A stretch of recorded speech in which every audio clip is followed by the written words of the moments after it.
আসসালামু আলাইকুম।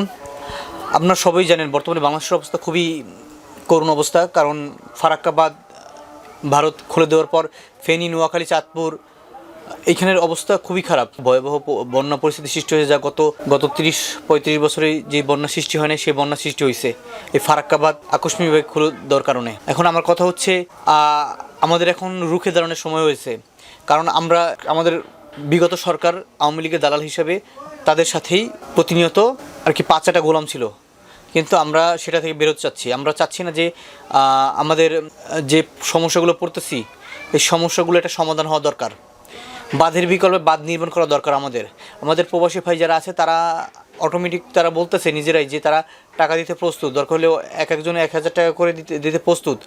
এবং আমরা যারা বাংলাদেশে আছি, আমাদের প্রত্যেকের একদিনের যে হাজিরা আছে, সবার যদি এটা দেওয়া হয় বা আমরা দিই, তাহলে আমরা মনে করি আমরা বড় রকমের একটা বাঁধ, ফারাক্কা বাঁধের বিকল্পে 40 কিলোমিটার দূরে আর একটা বাঁধ তৈরি করতে পারি। তার চেয়েও বড় সড়ো করে একটা বাঁধ তৈরি করতে পারি, যাতে করে ইন্ডিয়া যদি ফারাক্কা বাঁধ খুলেও দেয়, কোনো রকমের সমস্যার মুখে বাংলাদেশ যাতে না পড়ে। কারণ যখন আমাদের পানি প্রয়োজন তখন তারা পানি দেয় না, যখন আমাদের পানি প্রয়োজন নেই তখন তারা পানি দেওয়া পুরো দেশটাকে ভাসিয়ে দেয়।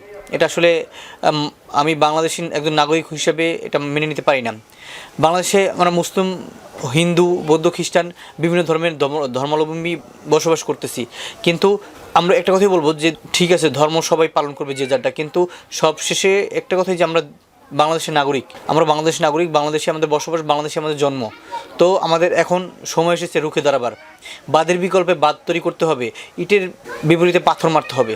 কারণ এভাবে আর বসে থাকা যায় না, অনেক বসে থাকা হয়েছে, সময় নষ্ট করছি আমরা প্রত্যেকটা বাঁধের বিকল্পে আমাদের বাঁধ তৈরি করা উচিত এই মুহূর্তে।